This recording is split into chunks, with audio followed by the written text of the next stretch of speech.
নমস্কাৰ, এই মুহূৰ্তত আহি পৰিছে কেইবাটাও বিগ ব্ৰেকিং নিউজ। আজি হৈছে 25 জুন। তো যিসকল মানুহে ভিডিঅ'টোত ক্লিক কৰিছে, অনুগ্ৰহ কৰি ভিডিঅ'টো স্কিপ নকৰি প্ৰথমৰ পৰা শেষলৈ চাই থাকিব, কিয়নো এইটো ভিডিঅ'ৰ মাজত অৰুণোদয় আঁচনিৰ টকা প্ৰদানৰ পৰা আৰম্ভ কৰি PMAY ঘৰলৈ কেইখনমান গুৰুত্বপূৰ্ণ খবৰ আপোনালোকক প্ৰদান কৰিম।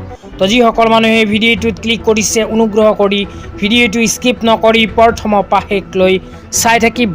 লগতে মোৰ চেনেলত নতুন হ'লে প্লিজ চেনেলটো ছাবস্ক্ৰাইব কৰি মোৰ লগত থাকিব।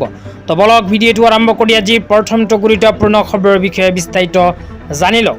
তো আজি প্ৰথমটো গুৰুত্বপূৰ্ণ খবৰ হ'ল প্ৰধানমন্ত্ৰী আৱাস যোজনা চৰকাৰী ঘৰলৈ।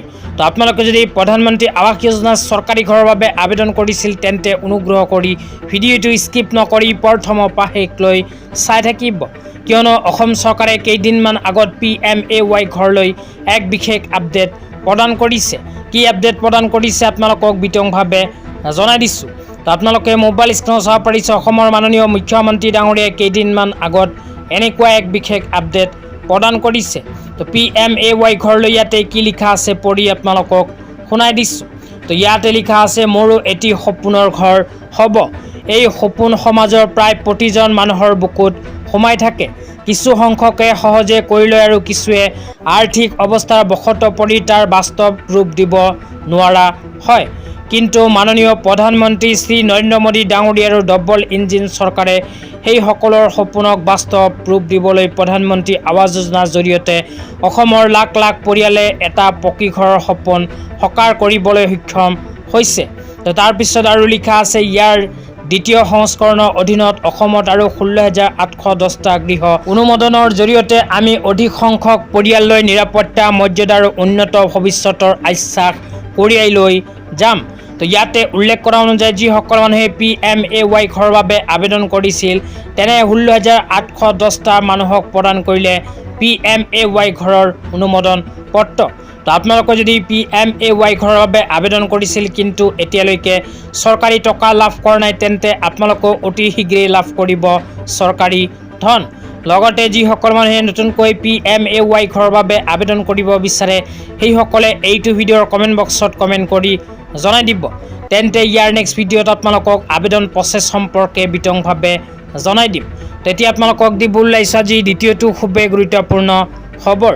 আজি দ্বিতীয়টো গুৰুত্বপূৰ্ণ খবৰ হ'ল অসমৰ লাখ লাখ মহিলাসকলৰ বাবে। তো যিসকল মহিলাৰ নাম অৰুণোদয় আঁচনিত অন্তৰ্ভুক্ত হৈ আছে, সেইসকল মহিলাৰ বাবে আহি গ'ল এক গুৰুত্বপূৰ্ণ আপডেট। কি আপডেট আহিছে আপোনালোকক বিতংভাৱে জনাই দিছোঁ। তো আপোনালোকে মোবাইল স্ক্ৰীনত চাব পাৰিছে, পীযুষ হাজৰিকা ডাঙৰীয়াই এনেকুৱা এক বিশেষ আপডেট কেইদিনমান আগত প্ৰদান কৰিছে।